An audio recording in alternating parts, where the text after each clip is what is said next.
Now. Hey, Judith, we're going live. Who do you want to do a shout out to? Hi, I want to do a shout out to my mentor and very good friend, Jessica McCluskey Hood. Jessica, here we go.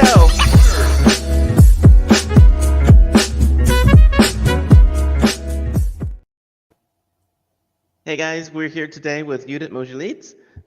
Judith is a self love coach, a feminine empowerment coach, and moon mother who guides women to reclaim their divine feminine powers so they can live fully and truly become the women they were born to be. Judith, I am so excited to talk to you about this, and eventually we're going to get around to talking about superhero movies because I know that you love them. Yes, I'm very excited to uh, be here too. Let's start with the divine feminine. For just so everyone knows and we're all on the same page, what is the divine feminine? Yeah, a lot of people, when they hear this word first, they think it's like something over this world, like something very crazy, I don't know, transcendental word. It's not really. Basically, to put it in like a simple way, divine feminine power is like an inner, I could almost say goddess power, like an inner power, almost like a connection to a higher power that's inside of you. So like divine feminine power is really connecting to a sacred part of you that's also present in women and men. So it's not just like, it's basically present in any gender, so it's not gender specified, that it's in everyone. So it's like a connection to like an inner power basically. Okay, is the divine in men? Is it also called the divine feminine power in men? Also, it says it's the same energy. Yes, so both men and women, they both have the divine feminine and the divine masculine energies. They are Uh, both present in every person basically. Gotcha. What's the difference between the divine feminine and the divine masculine? There's a lot. Okay. Just to give you a few examples, the feminine is more like the inward, the slow, the nurture energy, when you are really um, giving space for your creativity, for your intuition, when you are like um, oh, there we Oh, go. oh, Did we're I still just here. I was Okay, just I thought I listening. disappeared for a second. Ah, no, you're still here. I was just Okay, focused on you, staring at you. okay, great. Yeah, so the divine feminine is more like the yin, the slow, the nurture, the creative, um, the soft energy, and the masculine is the opposite. It's the logical, it's the hard, it's the go hustle energy, it's the let things, like let's get this done like right now. So it's like a very in action energy compared to the feminine, where it's just more like in the flow and just being, existing, instead of like doing. And the reason you work with women on divine feminine is what? Why do you do that? Well, it's because when I started learning about this whole thing years ago, and one of the first things was me becoming a moon mother and also learning about feminine or like female cycles, that work really like drawn me into this whole world, because I realized how much a woman's life can be different once you are living more in connection with your cycles, you're living more in connection with your feminine and not just existing from the masculine energy. So I just really love teaching about it, and I feel like it can be really transformational for women who does the same. Yeah. Now, most men don't have cycles like women do. Yeah. So explain for everybody what it is to have the cycles and why women need to understand them so that they can live more fully. Yeah, so I mean, women and men, they both have, of course, hormones, and women, of course, work very differently because we have 4 phases of our cycles, which is, I mean, women know it mostly. They might not be aware of like the energetics, but like everyone knows that, we have like our period, and then the pre-ovulation energy, the ovulation, and premenstrual energy. So those 4 phases. And those 4 phases are very different, both in physical, which that's probably everyone's aware of, because like everyone knows what's going on in their body. Like all women can tell, and like, okay, like I can definitely tell the changes that are like in each cycle, or especially the one before the period and on the period. Mm-hmm. And energetically, most women don't know about it, but for example, the premenstrual and the menstrual energies are very feminine. So those are the energies when you should and supposed to like slow down, turn inward, like try not to put like social meetings to those 2 weeks, and really just kind of be with yourself, be with your feelings. Because if you do that, the other 2 weeks of that month is going to be a lot more productive, and it's going to be actually a lot more energized if you allow yourself to rest in those 2 weeks. But if you don't do that, it's not going to happen. Gotcha. Now, if while you're resting during those 2 weeks, what sort of things are you doing? Because I know a lot of women now are, you're working, you're doing all the things that men are doing, you're having to deal with the world. How do you negotiate that 2 weeks? Right. I mean, it's unfortunately you can't just be hiding in a cave.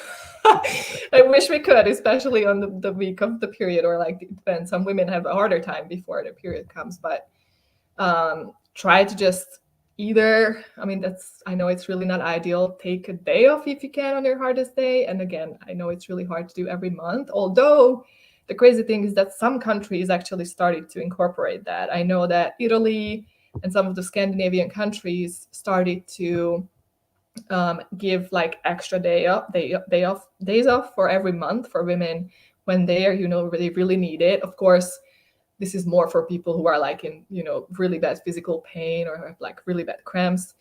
And also in some countries, when you are, especially on your period, you can have different tasks because that week our brain is not functioning basically.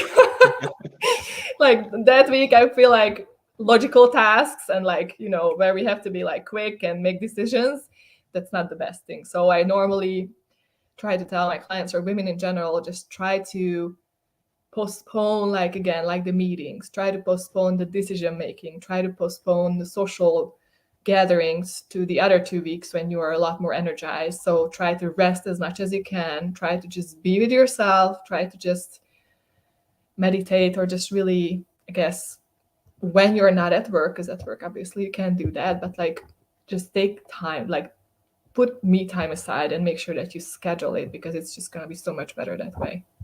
Talk to the men. Talk to them and say, look, you guys, guess you have a little bit of this divine feminine, but how do men then support the women who are going through this 2 week cycle in their 4 weeks? What's the best thing they can do? Right. I mean, I really feel like it's an important talk to have between, spouses, because men have no idea what's going on inside of a woman physically or energetically, emotionally. So women have to speak up, like they would have to be kind of warning men that, like, you know what, that week up is coming up. So I guess they can ask them to be more gentle with them, like try not to worry about it if we snap at them, or like not to take it personal, or try to make sure that by the time comes you have chocolate and flowers and the movie's prepared. And I guess just, try like to give us space when that time of the month comes, or like again, for some women it's harder even the week before. For some women, they don't even notice the week before, so it's really just that 1 week of the period. So I guess these are the main things you can do, and just be there for them when the women need it. I got you. Now, you do coaching on this specifically, and you're doing it with the women. Yeah. And what is it that you're trying to get the women to learn and do during your courses that you're actually teaching? So I really like try to teach them to just, well, first off, once they learn the different phases of their cycles, I really like to guide them on how to schedule their lives around it. Because again, if they rest on those 2 weeks, or they kind of spend time with themselves, and they hold off on like big tasks as much as they can, of course, unfortunately it's not possible all the time, but just really to slow down and not try to like hustle all the time, because it just doesn't work. Like they will burn out after a while, and if they just try to be in this go go go masculine energy, it's not gonna work on a long term. Gotcha. Now, I know one of the things that you also do is you do womb magic, womb work. How does that tie into the women and the cycles and all that stuff? How does that work? Yeah, I do, yeah, womb blessings and womb healings, and it's very similar to what Reiki is. So it's an energy healing technique. It's basically like a realignment, or like a feminine awakening practice, I would say. And it can help with women who are not, for example, it can help with women who had either past trauma, either miscarriages, or they are not in touch with themselves at all. They don't know their cycles, they don't know who they are, they don't love it themselves. But also, it can help with someone who has a hard time having regulated periods, or just really having a hard time with relationships, or with men in general, or with their mother, with their father. So all those ancestral energies, it can help to heal that as well. So I know that Reiki can be done at a distance. Can the womb healings and blessings also be done at a distance? They can be, it depends. I'm only a level 1 moon mother, meaning I can only do it in person. Level 2 moon mothers, though, they can do it in the distance. Okay. And then what's the difference when you do the in-person versus the distance? I mean, the effect can be the same. I just feel like when I'm able to create like a sacred environment for the person with my own personal energy, put down like candles, put down like a blanket, prepare some fruit for after the ceremony. I feel like it's somehow, again, the effect is the same with the Mhm. distant and in person, but I feel like it's just like somehow a more powerful way of doing it when like I'm doing it in person.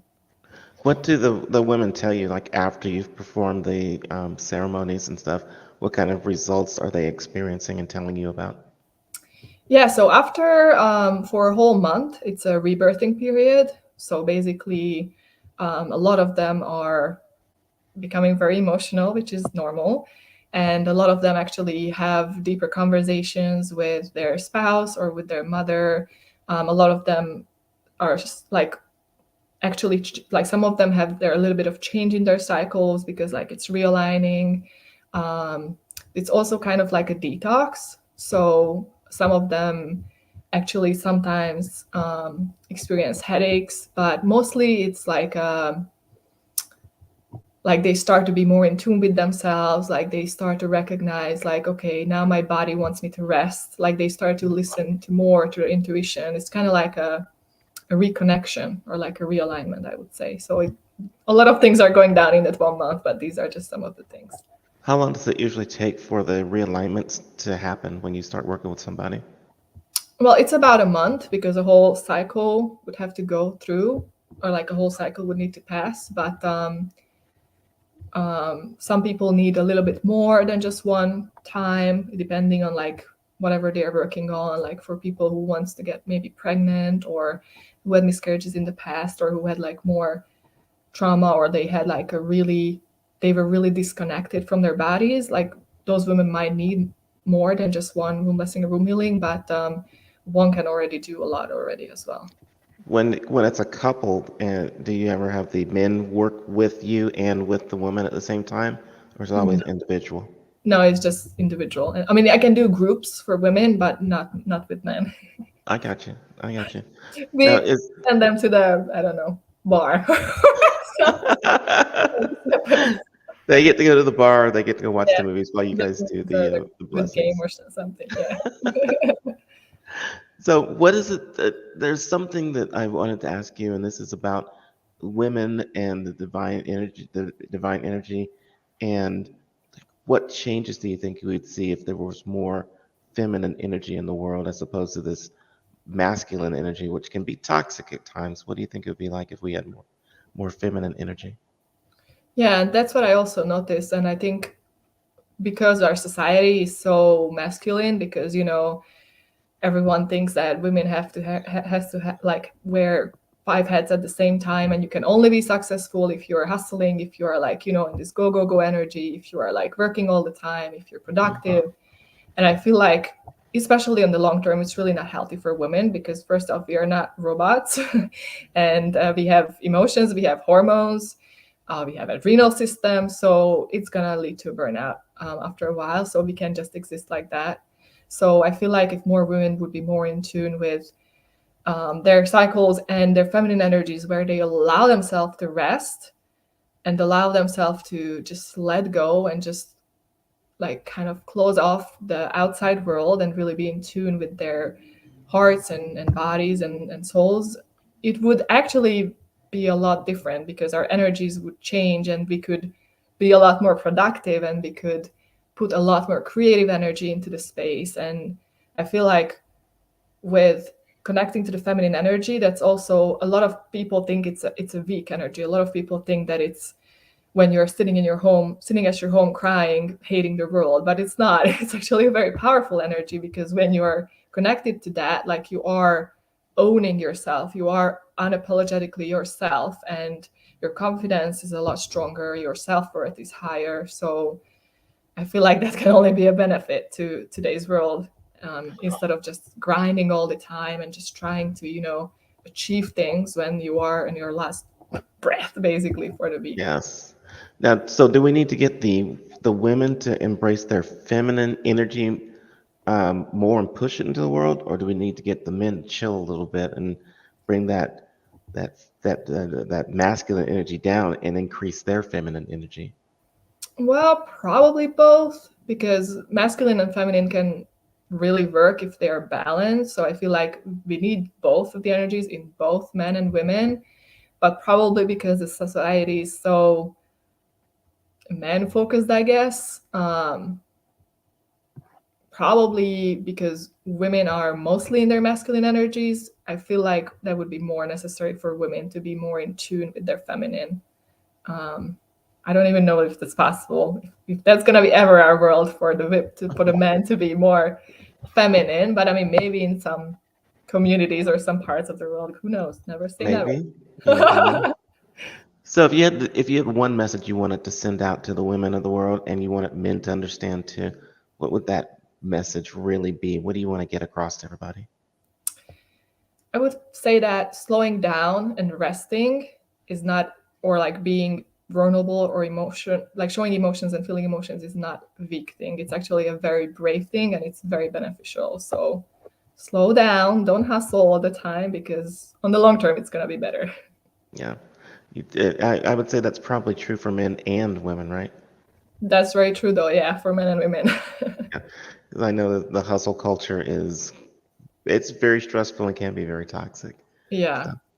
So, Edith, I just want to thank you so much for coming on. People can get in touch with you. I think you've got your website. We can get in touch with you at healthyandloved.com. And also you are on Instagram, Healthy and Loved also on Instagram. You're amazing. Are Thank you you going to so go much for see having me. are you going to go see Black Adam this weekend? Oh, yes, I will. I probably will. Yes, I'm excited to see it.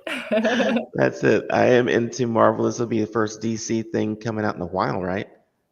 I think so. I think, yeah, Yeah. Thor 2 was maybe the last one. Yeah. Or Well, I yeah, I think don't remember the last DC thing I saw. Oh, that's right, the DC one. So Wonder Woman 84 or something like that, I maybe. think so. I think Yeah. so. All Yeah. right, let's check them out again and see how they do. Yeah. So Thank thanks again for being on, and I will talk to you you in so the much. future tense. Okay, all right. Thank you. Bye bye. Bye.